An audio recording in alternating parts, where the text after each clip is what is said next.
안녕하세요. 2027학년도 수시 4등급 대학생들을 위한 지원 전략 설명회를 진행할 진학사 서주환입니다. 자사특목고가 아닌 일반고 4점대 내신이라면 아무래도 수시에서 고민이 정말 많을 수밖에 없죠. 솔직히 선택지가 많이 제한되면서도 그 안에서 또 여러 가지 가능성을 찾아봐야 하니까요. 그래서 4등급 대학생들에게 맞춰서 지원 전략과 대학별 정보를 준비했습니다.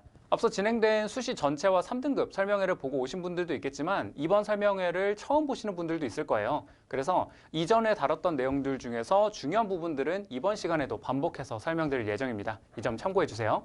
네, 오늘은 전형별 내용을 이야기에 앞서서 기본적으로 우리가 마음속에 품고 가야 할 세 가지 원칙을 먼저 살펴보고요. 그 다음 교과, 종합, 논술 순으로 다뤄보겠습니다. 마지막엔 원서 6장을 정하기 전에 꼭 보면 좋을 체크리스트도 알려드리겠습니다. 먼저 4등급 입시의 세 가지 원칙입니다. 첫째, 먼저 내 정시 기준선을 확인하는 겁니다. 내신이 4점대여도 모의고사 성적은 서로 다를 수 있죠. 내신은 그 학교 안에서만의 상대평가이기 때문인데요. 그래서 경쟁이 치열해서 내신이 좀 안 좋았다. 그러면 정시 경쟁력을 바탕으로 수시 지원 라인을 좀 더 높여 써볼 수 있습니다. 수시는 정시로 갈 수 있는 것과 비슷하거나 좀 더 높은 곳으로 잡아야 하니까요. 그러면 정시 기준선은 어떻게 보면 좋을까요? 보통 국수탄 100분위 평균으로 구간을 가늠해 볼 수 있는데요. 지금 드린 표를 보시면 100분위 평균 구간에 따라서 대략적인 기준선을 잡아볼 수가 있습니다. 이 표를 보실 때 두 가지 주의할 점이 있는데요. 먼저는 100분위 평균을 계산할 때 평가원 모평 성적으로 보셔야 한다는 거예요. 3모나 5모, 7모 같은 교육청 학평 말고 N수생이 들어온 6모 성적 기준으로요. 그리고 나중에 9월 모평 보시면 그 성적이 더 정확할 거예요. 다음으로 이 표는 대략적인 구간 단위로 내 위치를 보는 수단으로 사용하시면 좋아요. 왜냐면 같은 대학 안에서도 모집 단위별로 입결 차이가 좀 있거든요. 그러니까 평소에 내가 좀 더 선호하는 과가 있다면 그 과의 정시 입결까지 확인해 보시기 바랍니다.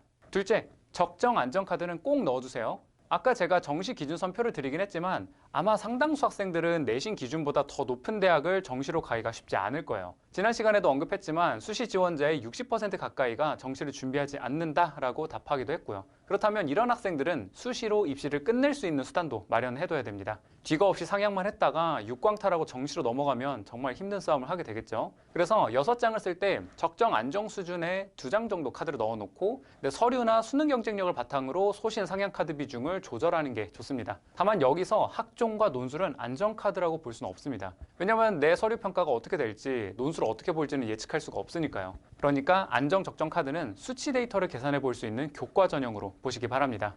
셋째, 우리에게는 정확한 상황 진단과 명확한 우선순위가 필요합니다. 입시에서 내가 원하는 조건을 모두 갖춘 선택지를 찾는 건 대단히 어려워요. 그리고 내 상황이 어떤지에 따라서 나에게 유리한 조건도 달라지고요. 그래서 현재 내 상태가 어떤지 정확하게 진단하는 게 먼저 필요하고요. 그 다음엔 여러 가지 조건들 중에서 어떤 걸 더 우선할 건지 선택과 집중을 해야 합니다. 예를 들어서 내가 내신 평균이 더 높은지 아니면 모의고사 100분위가 더 높은지에 따라서도 선택지가 달라지죠. 그리고 선호도가 좀 낮더라도 위치상 인서울을 더 우선할 건지 아니면 거점 국립대를 지원할 건지 사람마다 기준이 다를 수 있어요. 또 교과와 종합으로만 6장을 쭉 구성할지 아니면 시간을 좀 더 내서 논술까지 준비를 할지도 학생의 역량과 선호도에 따라 달라집니다. 그래서 모두에게 똑같이 통하는 정답을 찾으려고 하기보다는 내 상황과 기준을 먼저 정리하고 그에 맞춘 최적의 해답을 찾는 게 여러분이 원서 상담을 받거나 최종 의사결정을 할 때 더 도움이 될 거예요.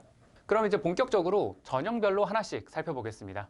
먼저 교과입니다. 4점대 내신이면 교과 전형에서 스나이핑을 노리는 학생들이 많죠. 물론 잘만 하면 좋은 전략이지만 말처럼 쉽지는 않죠. 게다가 작년 입시 결과를 살펴보면 우리가 의외라고 생각할 법한 결과가 거의 없었어요. 제 체감상 재작년보다도 더 줄어든 것 같아요. 그래도 여러 자료를 보면서 찾아온 게 있는데요. 작년 교과 전형 입결을 70%컷 기준으로 보려니까 우리가 상향해서 쓸 법한 대학들이 정말 안 보였습니다. 여기 보시면 명지대와 상명대도 70컷이 3등급대에서 다 끊겼는데요. 이 두 대학은 입결을 최저치까지 발표를 해줍니다. 그래서 확인해 보니까 명지대 환경시스템공학 전공에서 4.35, 상명대 화학에너지공학 전공에서 4.91, 화공신소재는 무려 5.48까지 최저치가 떨어졌습니다. 특히 상명대 이 두 과는 70컷도 좀 낮게 나온 편인데 꼬리가 엄청 길어졌죠?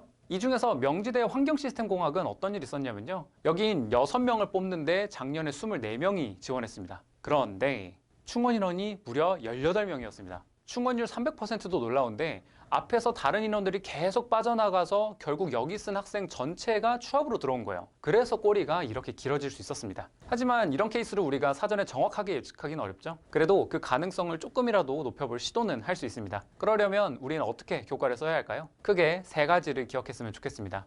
첫째, 낮은 실질 경쟁률을 찾는 겁니다. 우리가 소위 스나이핑을 하려면 어떤 곳이 그럴 조짐이 있는지 알아야겠죠? 물론 그럴 조짐이 있다고 다 스나이핑이 되는 건 아니지만 후보지를 찾는 방법을 한 4가지 정도 알려드릴게요. 첫 번째, 최초 경쟁률이 낮은 곳입니다. 이건 과거 입결이랑 원서 접수 기간 때 실시간으로도 봐야 하는데요. 기본적으로 판 자체가 경쟁이 덜 치열한 곳이 결과적으로도 실질 경쟁률이 낮겠죠.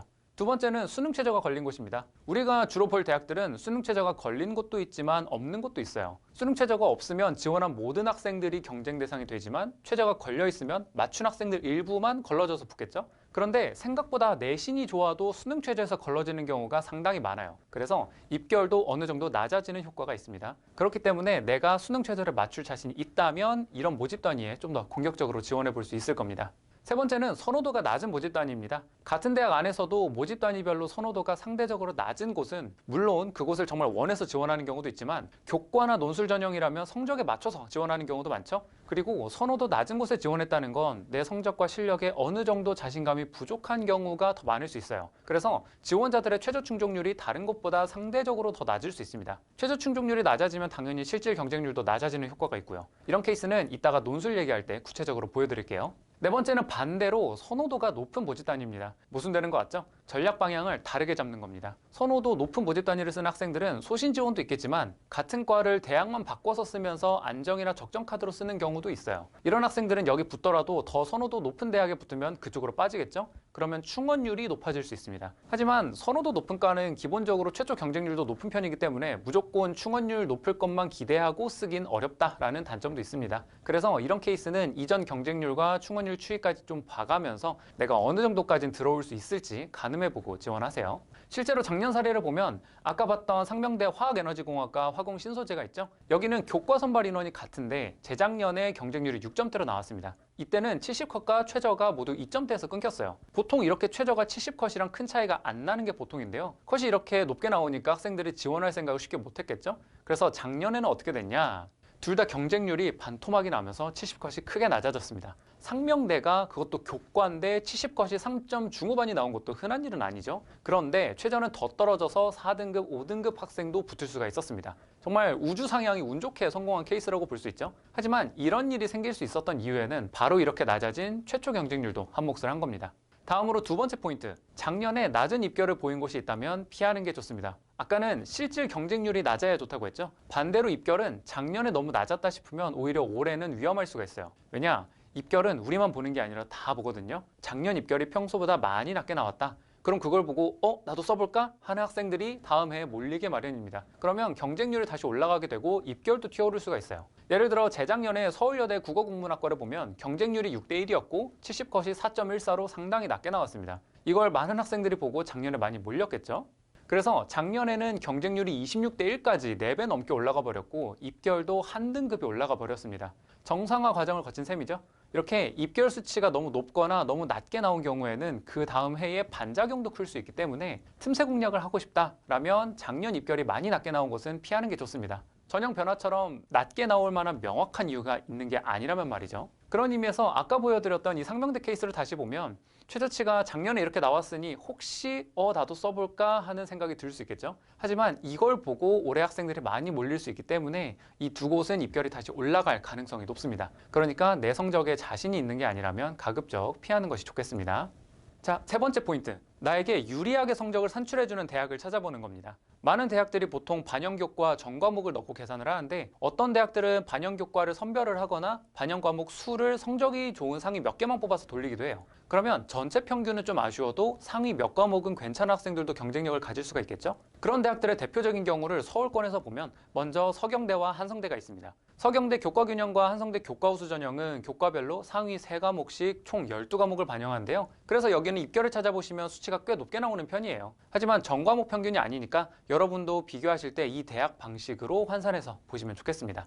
다음으로 가천대는 교과 반영 방식이 독특하기로 유명하죠. 그런데 올해 또 바뀐 점이 있습니다. 먼저 지역균형은 공통과목 없이 진로 선택과 일반 선택만 60대 40으로 반영하는데요. 그중에서 일반 선택은 작년에 4등급까지 만점이었는데 올해는 5등급까지 만점을 줍니다. 그리고 6, 7등급도 0.5점밖에 차이가 안 나요. 그리고 이 전형은 2단계에서 면접을 보는 전형이라는 특징도 있죠. 학생부 우수자는 작년에 1번 환산 방식만 있었는데 올해 2번을 추가해서 둘 중 더 높은 성적을 반영합니다. 1번은 전 과목을 반영하는 대신 등급 간 차이를 적게 주는 거고요. 2번은 상위 10과목만 반영하는 대신 좀 더 촘촘한 환산표를 씁니다. 두 전형 다 내신이 조금 아쉬워도 더 경쟁해 볼 수 있게끔 바뀐 셈이에요. 이렇게 나에게 유리한 방식을 적용하는 대학은 수도권이나 지방에도 생각보다 많이 있습니다. 강남대는 상위 20과목을 반영하는데 이 안에 진로 선택도 합쳐서 뽑아요. 그리고 강서대는 올해 상위 몇 과목만 반영하는 형태로 바뀌었는데요. 계열별로 반영 교과도 선별을 합니다. 예를 들어 인문계열은 국어와 수학 중에서 더 높은 교과 하나만 들어가고 자연계열도 국어와 영어 중에 유리한 교과 하나만 보는 식이에요. 대신 간호학과는 사회과학만 그렇게 할 수 있고 4개 교과가 들어갑니다. 대진대는 작년에 상위 15과목을 반영했는데 올해 18과목으로 늘었고요. 대신 그중에 8과목까지 진로 선택으로 넣을 수 있습니다. 수원대는 총 20과목을 반영하는데요. 성적이 높은 교과 순으로 반영 비율이 다르게 적용된다는 특징이 있습니다. 신한대는 상위 10과목을 반영하는데 진로 선택으로 넣을 수 있는 과목 수를 1개에서 올해 2개로 늘렸습니다. 다음으로 용인대는 교과별이 아닌 학년별로 상위 4과목을 반영한다는 특징이 있고요. 평택대와 협성대는 같은 교과 전형이어도 전형에 따라서 반영 과목 수가 달라집니다. 한세대도 강서대처럼 주요 교과 중에 일부를 반영하는 방식인데요. 인문계열은 수학을 안 보고 자연계열은 국어를 안 봅니다. 이렇게 공통과 일반 선택 반영 방식 다양한 것처럼 진로 선택 반영 방식도 대학마다 조금 차이가 있어요. 제가 오늘 다 설명해 드리진 못하지만 확인하실 때는 이 부분까지 꼭 보시기 바랍니다. 수도권을 벗어나서 지방 권역별로도 많은 대학들이 내게 유리한 방식으로 성적 계산을 해주고 있습니다. 이런 대학들은 입결 발표도 이 대학 방식으로 환산한 등급이 나오기 때문에 실제보다 수치가 좀 더 높게 보일 수는 있어요. 그러니까 입결만 보고 너무 겁먹지 마시고 그 대학 방식으로 환산해 본 다음 비교해 보면 좋겠습니다. 여기서 몇 가지만 짚고 가자면 원래 국립 강릉 원주대가 여기 있었는데 올해 강원대와 통합을 했습니다. 그래서 강원대 강릉 원주캠으로 들어와 있고요. 국립 안동대도 작년에 경북 도립대와 통합되면서 국립 경국대라는 이름으로 들어왔습니다. 또 동국대 와이즈 캠퍼스는 학교생활 우수자랑 면접 전형만 일부 교과 반영을 하고요. 연세대 미래캠과 한동대도 각각 일반형, 일반 전형만 여기에 해당됩니다. 자, 교과 얘기를 좀 길게 했습니다. 아무래도 우리가 쓸 대학들이 교과로 많이 뽑는 곳이 많기도 하니까요. 그런 의미에서 여러분들이 교과 전형으로 쓸 대학을 비교하고 고를 때 나에게 조금이라도 더 유리한 곳이 어디인가 체크해야 할 주요 포인트를 좀 정리하고 가겠습니다. 먼저 첫 번째, 반영 교과 범위를 보세요. 보통 주요 교과를 볼 텐데 국수형사과 다 보는지, 계열별로 사회나 과학만 보는지, 아니면 이 중에서 몇 개만 보는지가 다를 수 있습니다. 반영 교과가 선택적일수록 내가 유리하게 계산할 수 있는 경우가 더 많을 거예요. 그 다음으로는 반영 과목 수와 방식을 구체적으로 보세요. 반영 교과 안에서 전 과목을 다 돌리는지 아니면 상위 몇 개만 돌리는지, 상위 몇 과목만 볼 때도 전 교과를 다 합쳐서 그 안에서 뽑는지 아니면 교과별이나 학년별로 나눠서 각각 뽑는지를 볼 수가 있습니다. 내가 교과별로 성적 편차가 좀 크다면 교과별 상위 몇 과목보다는 구분 없이 상위 몇 과목을 뽑는 게 좀 더 나을 수가 있겠죠? 그리고 내가 진로 선택 성취도는 A를 많이 받았다라고 하면 진로 선택을 안 보는 것보다 보는 것이 낫겠죠? 그리고 성취도를 등급으로 바꾸는 기준도 A, B, C 간격이 넓을수록 내 A의 가치가 올라가니까 더 유리할 수 있을 겁니다. 이렇게 두 가지 포인트는 대학별로 기준을 나눠보는 데 활용해 보시고요. 구체적인 점수는 꼭 대학별 환산 점수로 계산해 보세요. 세 번째, 수능 최저는 꼭 확인하세요. 제가 이번에 구체적으로 다루진 않았지만 여러분이 쓸 대학들을 보면 최저가 걸린 곳도 있고 없는 곳도 있을 거예요. 그러니까 꼭 최저 기준을 확인해서 있다면 맞출 수 있도록 대비하셔야 합니다. 최저를 맞출 수 있으면 그만큼 내가 볼 수 있는 선택지가 많이 늘어날 거예요. 마지막으로 입결도 꼭 체크해 보세요. 작년 것만 보지 마시고 3년치는 보면서 추이를 확인해 보시고요. 컷만 보지 마시고 앞에서도 얘기했던 것처럼 경쟁률과 충원율, 가능하다면 최저 충족률과 실질 경쟁률도 함께 보셔야 더 정확하게 판단할 수 있습니다. 네, 다음으로는 학종 얘기를 해보겠습니다.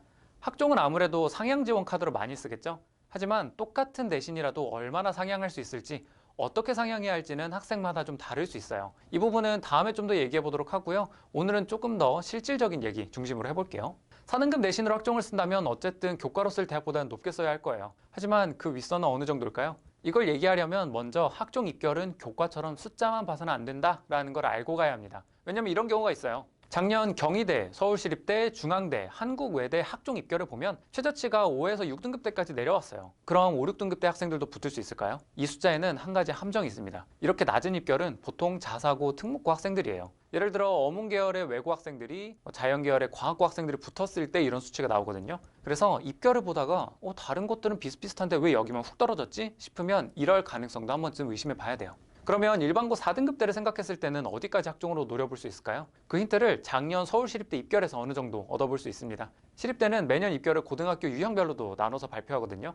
작년 합격자 평균 등급을 보면 일반고는 2등급 초중반, 자사고는 3, 4등급, 특목고는 4에서 6등급까지도 나오죠. 아까 서울시립대가 최저 6.29등급까지 나왔는데 일반고만 보면 분위기가 전혀 다릅니다. 그런데 아쉽게도 모든 대학이 이렇게 고등학교 유형별로 입결을 발표해 주진 않아요. 그리고 보통 전형별 통계에는 고등학교 유형이 모두 섞여 있죠. 그래서 대신 일반고가 대부분인 교과 전형과 또 종합 전형을 비교해 보면서 어느 정도 감을 잡을 수 있습니다. 이것도 시립대 자료로 확인해 보겠습니다. 계열별로 교과 전형이랑 종합 전형 일반고 입결을 비교해 보면 교과는 1점 중후반, 종합은 2점 초중반이죠. 대략 0.5등급 정도 차이가 납니다. 여기서 선호도 낮은 대학일수록 둘 사이 입결 차이가 좀 더 벌어질 수 있고 또 서류 경쟁력으로 좀 더 극복할 수 있는 범위까지 생각을 하면 우리가 지원할 대학은 교과 전형 대비 0.5에서 1등급 정도 낮은 대학이라고 보는 게 적절할 겁니다. 딱 이 수치로 모든 대학을 잘라낼 수는 없지만 큰 틀에서 갈무리하기엔 유용할 거예요.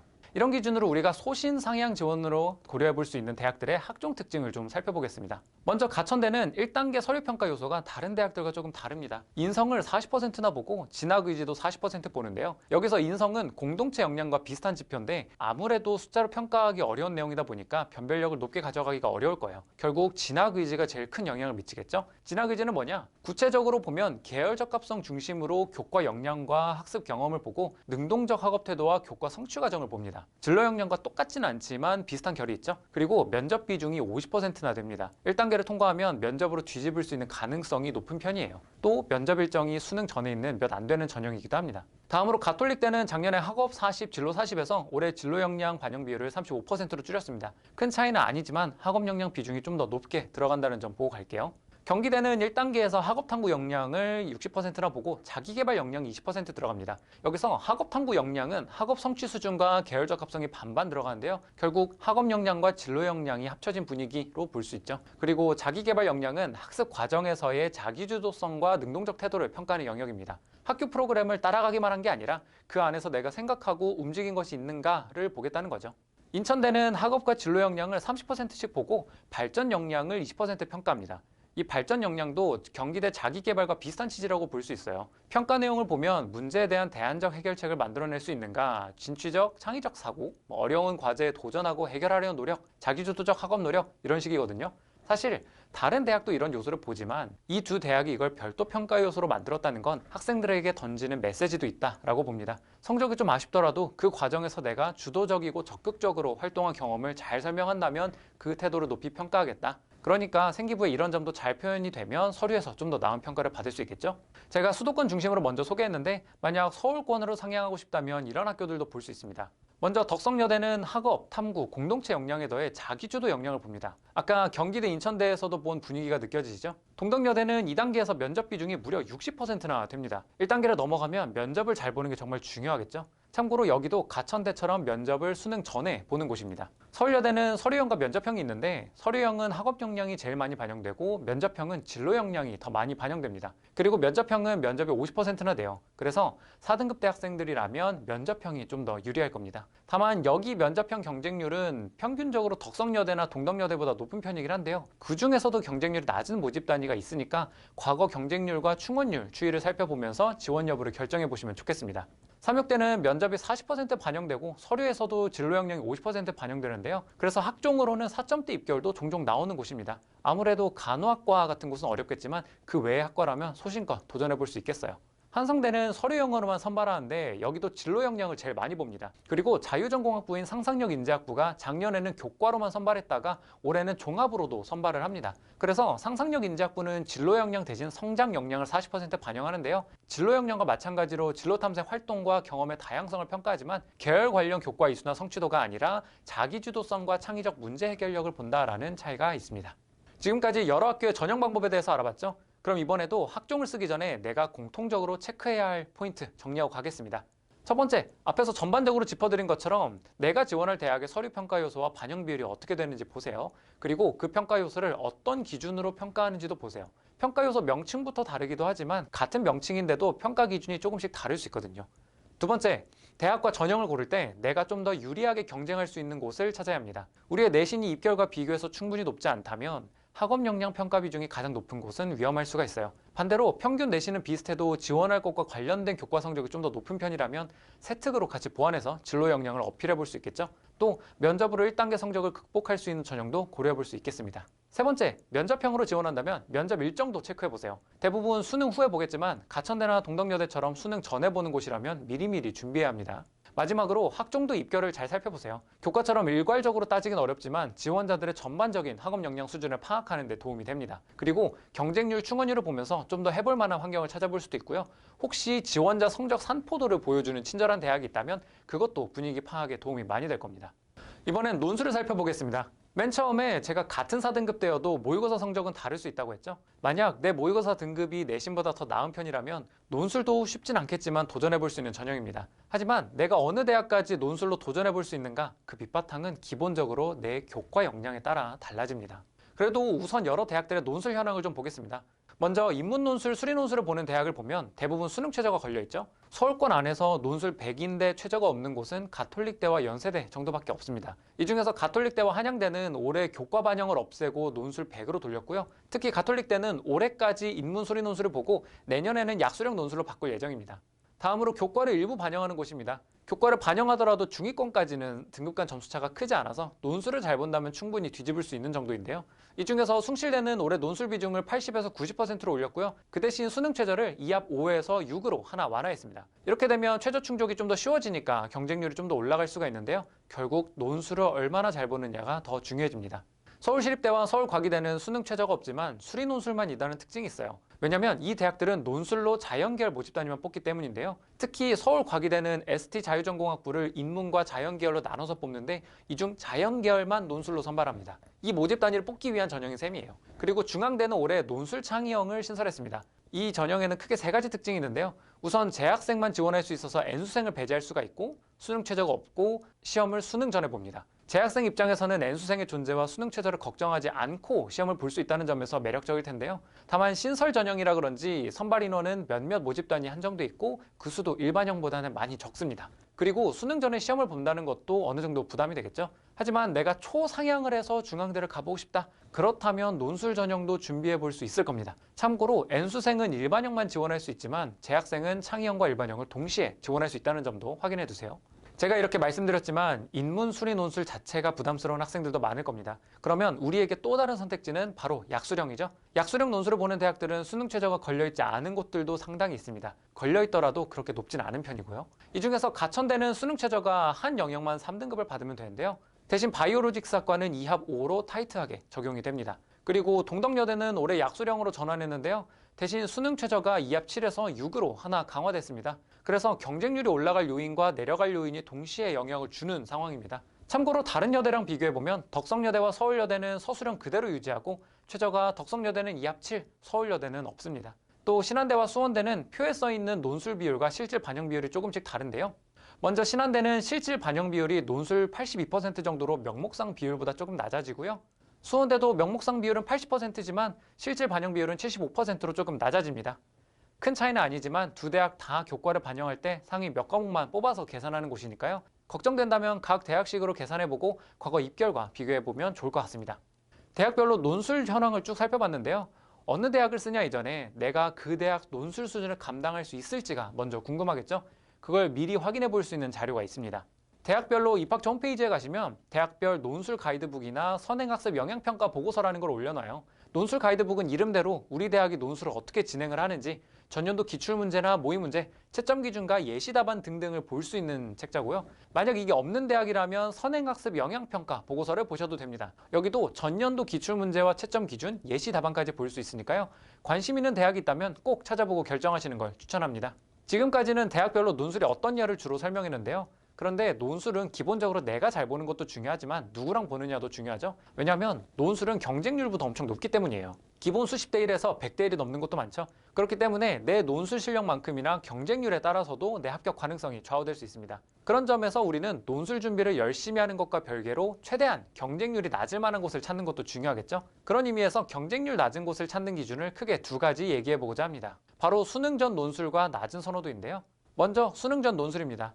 논술 일정이 수능 전인 경우가 보통 수능 후보다 경쟁률이 낮은 편입니다. 이유는 여러 가지가 있어요. 가장 큰 이유는 수능 전에 최대한 시간을 빼서 준비하는 것 자체가 부담스럽기 때문이죠. 그리고 수능 최저가 걸린 곳이라면 열심히 논술 준비해서 봐놓고 정작 수능 최저 못 맞춰서 시간 날리는 거 아니야? 할 수도 있습니다. 하지만 내가 그 대학에 정말 가고 싶다면 수능 전 논술을 전략적으로 선택해 볼 수도 있어요.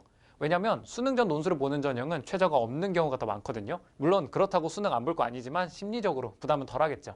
그럼 어떤 학생이 수능 전 논술을 쓰면 좋을까요? 우선 예상 정시 지원선보다 그 대학의 선호도가 훨씬 높다면 써볼 만합니다. 그리고 수능 전에 논술 준비와 시험까지 시간 사용을 감수할 수 있어야겠죠. 마지막으로 수능 전후를 떠나서 교과 역량에 어느 정도 자신이 있어야 합니다. 특히 교과랑 종합이 막막해 보인다고 회피성으로 논술을 선택하면 성공하기가 어려워요. 왜냐하면 논술도 결국 교과 역량이 베이스거든요. 두 번째는 선호도가 낮은 모집단위입니다. 선호도가 상대적으로 낮은 대학이나 학과는 실질 경쟁률도 낮을 가능성이 높아요. 예를 들어서 작년 경희대 인문계열 모집 단위를 보면 선호도가 높은 모집 단위들은 최저 충족률이 2에서 30%대까지 나왔는데 상대적으로 낮은 곳들은 충족률이 10%대로 떨어졌습니다. 논술로 상향 지원을 했는데도 선호도 낮은 모집 단위 지원했다는 건 그만큼 내 실력에 대한 자신감이 부족하다고 볼 수도 있어요. 그렇다면 그 중에서 수능 최저를 충족 못하는 경우가 더 많을 수 있죠. 실제로 이 학과들의 작년 실질 경쟁률을 보면 최저 충족률이 낮았던 쪽에서 훨씬 더 낮은 경쟁률을 보였습니다. 이렇게 대학이나 학과 선호도에 따라서도 실질 경쟁률이 달라질 수 있기 때문에 내가 좀 더 승률을 높여보고 싶다면 이 점을 고려해서 지원할 곳을 찾아보면 좋겠습니다. 자, 논술을 쓸지 말지도 고민이지만 유형별로도 초점이 조금씩 다른데요. 그래서 간단한 체크 포인트 짚어드릴게요. 먼저 인문 논술은 국어, 사회교과 역량이 충분한지가 중요합니다. 출제 교과가 이쪽이거든요. 만약 상경 계열을 구분해서 보는 대학이라면 수학도 일부 포함될 수 있습니다. 자연 계열은 수리 논술이 대부분이라서 수학 역량이 제일 중요합니다. 간혹 계열별로 과학 논술까지 포함하는 경우가 있어서 대학별로 살펴보셔야 하고요. 수리 논술도 대학마다 출제 과목이 조금씩 다릅니다. 그러니까 꼭 대학별로 출제 과목이 어디까지 포함인지 확인해 보세요. 약수령 논술은 계열에 따라서 비중 차이는 있지만 국어, 수학 문제를 모두 풀어야 합니다. 그리고 60분 동안 10문제 풀기 이런 식으로 시간이 타이트해요. 그래서 기본적으로 문제 푸는 시간과 속도 관리도 같이 연습해야 하고요. EBS 교재를 연계해서 출제하는 경우가 많기 때문에 EBS 교재를 잘 활용하시기 바랍니다. 마지막으로 어떤 논술이든 간에 최저 꼭 확인해서 맞추셔야 합니다. 논술에 수능 최저가 걸리면 보통 교과랑 똑같거나 한 등급 정도 더 타이트하거든요.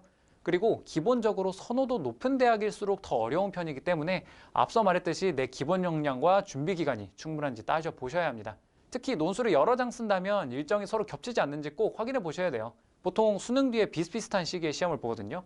일정이 겹치더라도 1일차, 2일차에 시험 보는 계열이 안 겹칠 수가 있고 같은 날이어도 오전, 오후가 다를 수 있어요. 그래서 대학별로 구체적으로 확인해 보셔야 합니다.